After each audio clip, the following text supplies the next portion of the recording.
Thank you all for joining us today. We have Michael Direnna with PA CareerLink Philadelphia region with us. He's going to be talking about their services, how they can be helping you, and ways that you could be using their CareerLink and employees could be using CareerLink to better serve themselves. I ask that you keep yourself muted during this presentation, and we'll use the chat feature if you have any questions. With that said, Michael, I'm going to turn this over to you. Okay, sounds great. Thank you so much, Hope and Eric, for having me present today. I really appreciate the opportunity to speak to the constituency of the folks in this industry. So as Hope mentioned, I'm Michael Direnna. I am the Hospitality, Food and Beverage Business Service Representative for the Pennsylvania CareerLink System in Philadelphia. I have my contact details listed here should you want to reach out to me after the presentation for further information or any questions that you might have. So moving on, I want to talk a little bit about just what PA CareerLink is.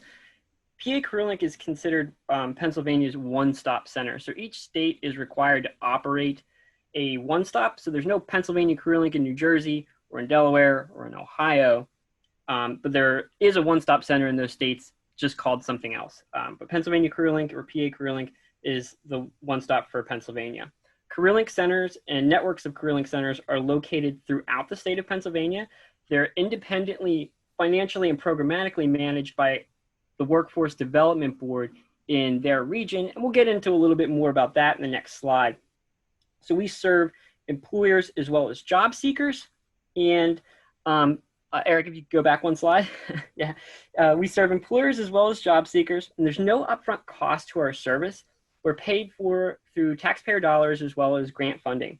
So you would never get a fee for placement or a fee for service from me or a bill or an invoice for working with us. Sometimes we can be called to be involved when a business is closing to provide those job seekers that are going to be affected by that closure with transitional job opportunities and training opportunities, better known as layoff aversion, and our rapid response team handles that. We also have a community engagement team as well.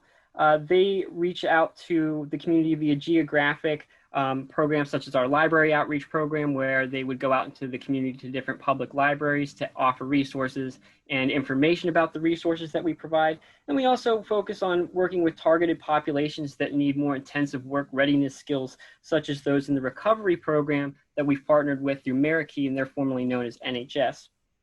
To provide them skills with employment so that they can re-enter the job market effectively and competitively.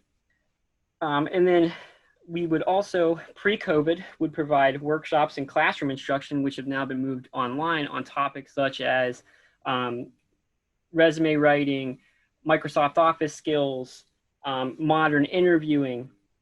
So again, those services have been moved online because of COVID-19, but we are still providing those services to the public. So moving on to the next slide. So as I mentioned, Pennsylvania, the CareerLinks are located throughout the state of Pennsylvania, and they're independently managed by those workforce development boards in specific workforce development areas. So the state's separated into several different workforce development areas, such as Philadelphia, where we operate a network of CareerLinks in Philly. We have 4 centers throughout the city of Philadelphia that service the city and county. And for example, there might be a workforce development area like the Central Pennsylvania Workforce Development Area, where they have several counties within that workforce development region, and certain counties, like I know this particular workforce development area has 3 counties that share a CareerLink center. So it just depends, but yes, there's CareerLink centers located throughout the state, and you can be able to find them if Hope, let's say, provides this out to everybody that's on the call right now. This image is actually a link, and it will take you to our webpage where you can put your zip code in and search for the CareerLink Center. If you call and you say, hey, I need to speak to a business service representative, we may be called different things from place to place. So that might not be consistent from, let's say, Philly, where we're called business service representatives, to maybe, I'm just taking a wild guess here, but Montgomery County, where they might be called recruiters. It just depends. So when you call, just make sure you say, I'm a business, I'm representing such and such business, and I have jobs that I'd like to provide out to the system and I need access to the website, they should be able to direct you to a person to be able to assist you for your geographic region. I just want to be cognizant that I might be speaking to businesses that may not be operating in the Philadelphia area via this webinar. And moving on from there.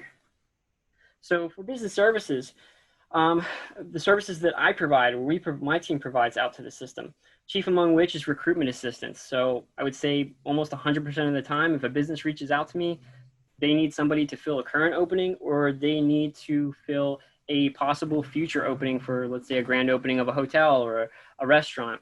We also provide access to the on-the-job training funding, and also help with the implementation and design of the on-the-job training, individualized on-the-job training plan for job seekers that we would assist you in finding. And we'll talk a little bit more about that later as well. We also curate local labor market information, and we can provide as a connection to the Workforce Development Board in that region. And they can then provide you with additional workforce funding and possible training opportunities as well. Speaking of which, the board that represents Philadelphia is called Philadelphia Works. And speaking of Philadelphia Works, my counterpart there, Ellen Metro, who has many years in the hospitality and entertainment industry, has been a wealth of resources, and we're so happy to have her working for our workforce development area. She operates the hospitality and entertainment industry partnership for Philadelphia. And even if you're not operating in Philly and you're in the southeast region of Pennsylvania, please feel free to reach out to her. She's been an indispensable resource. And what the hospitality and entertainment industry partnership is, it's a collaborative between workforce investment professionals, training providers, and employers to talk about the challenges of talent and training, and as well to provide a platform to find solutions together. And moving on. So candidate pipelines, where do we market our or your positions to? So we outreach to the unemployed and underemployed. So pre-COVID, or in pre-COVID normality, when a person would file for unemployment, they have to go on the PA CareerLink website, they have to create a job seeker profile in order to be eligible to submit their biweekly claim for unemployment. But that doesn't necessarily mean because they're unemployed that that individual is unemployable. So it could be because of business closure. It could be because of somebody's position was rolled into the functionality of another's, and that person lost their job through downsizing. So there's a number of different reasons as to why somebody might be utilizing the system. And we also reached out to the underemployed. So an underemployed individual might be somebody who is, let's say, an accountant with a master's degree in accounting and 10 years of experience. That individual might be working as a bookkeeper just to make ends meet and pay the bills. They're not working to the capacity that is commensurate with their education and work experience. So they might be utilizing the system to find jobs. We have over 181 partners on our internal distribution list that if, let's say, you were working with myself, every time I post a job, I advertise your job to these 181 partners, which also includes some local universities as well. I know personally I'm plugged into the hospitality sector of Temple's career services department, and I send opportunities to them as well. So we're connected in that way. We also have a presence on social media, Facebook, Twitter, Instagram, and YouTube. Most of the job postings you'll see from us, or we send out to the public, are obviously through Facebook, Instagram, and Twitter. And then additionally, we have 4 locations throughout the city of Philadelphia. We were on pace the last time I checked or asked for this information to serve around 30 or 40,000 job seekers in 2019.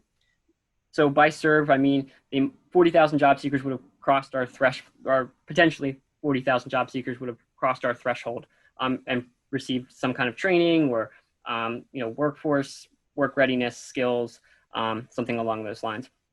And then lastly, obviously, but not least, we operate the pacareerlink.pa.gov website, which also functions as a job board.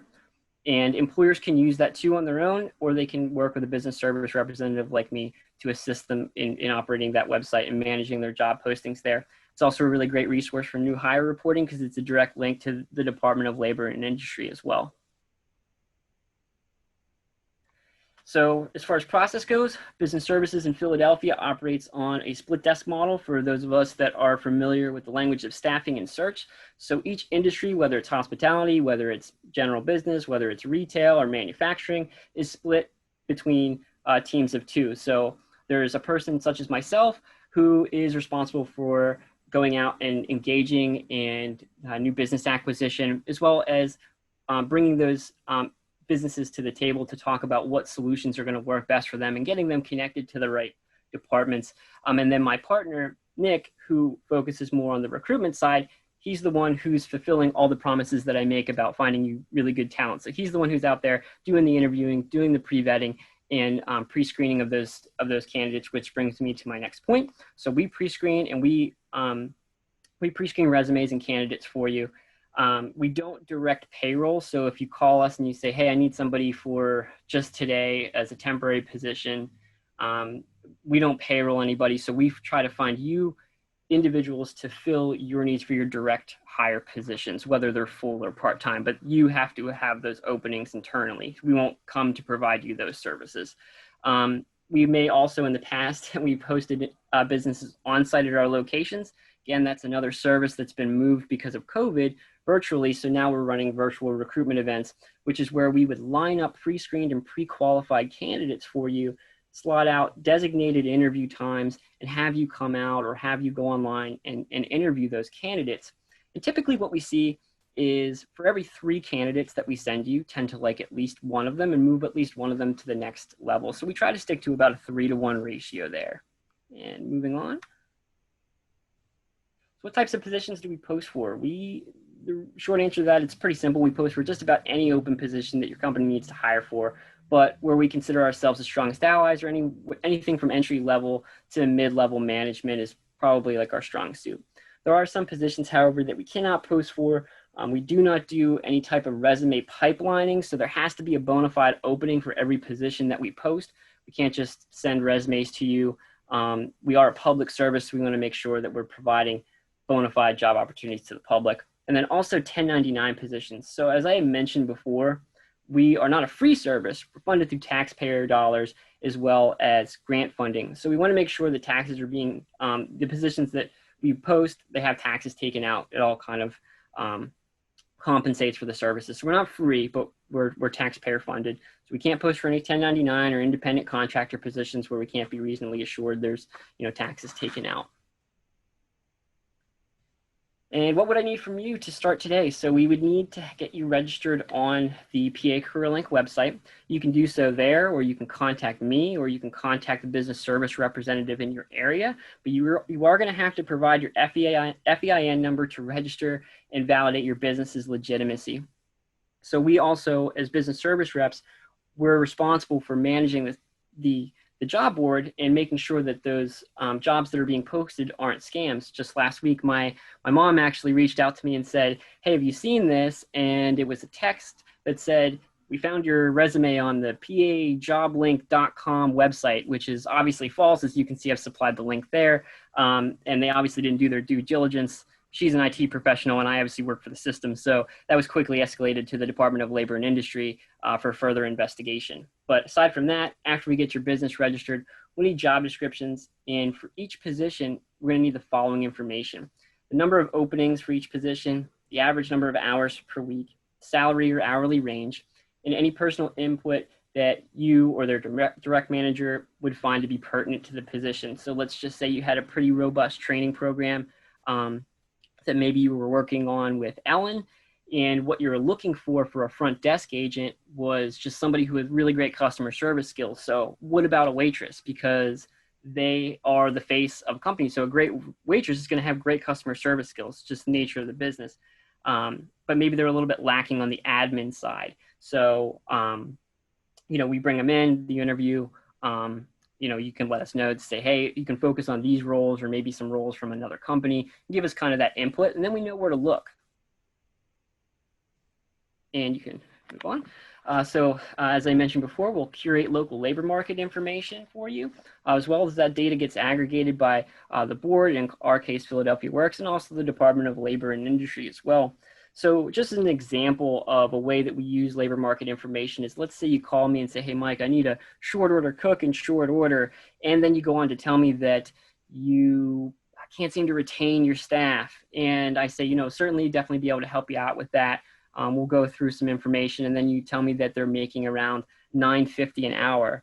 So because I post positions for businesses throughout the industry, from all posting for the same kind of things, short order cooks. It depends. I mean, it just depends on what the position is, but I have a pretty good grasp on that. Sounds a little bit low, so let's take a look at the labor market information, and you'll see that it's $13.07 is the average for Pennsylvania. So while I'm not telling you have to increase your wages, I certainly don't know what forces are exerting themselves in your business that may prevent you from doing so. But I would be doing you a disservice if I didn't provide you with this actionable intelligence to say this might be why you can't seem to keep staff in that position. This may be a possibility at least. So moving on from there. The last service that we typically provide, and it's definitely not least, is our on-the-job training program. So on-the-job training is a wage reimbursement on the hour for you as the business to provide skills in employment for individuals that may have, usually what I see is around 80 to 70% ability to do that job on their own, but they might be lacking specific competencies for software, specialized machinery, maybe some mid-level management skills or entry-level management skills, like how to do performance appraisals or how to approve or decline time off requests or payroll, something along those lines. If you're willing to provide that individual with those skills in on-the-job training format, we're willing to reimburse you for your time in doing so. So how long is the training period? I mean, it really depends on the candidate and what their skills gap is. So how much time it would take for that individual to become 100% proficient in the role. Generally speaking, we'll see an average of about 8 to 10 weeks as far as training time goes. How much are you reimbursed? Again, it depends on the candidate, depends on a number of different factors that we can't really lock down until we have a candidate in mind. But that's around 50% of that person's wages for the training period, the defined training period of time. The general requirements are that the position be at least 30 hours a week. We'd like to see more, but 30 hours is the minimum.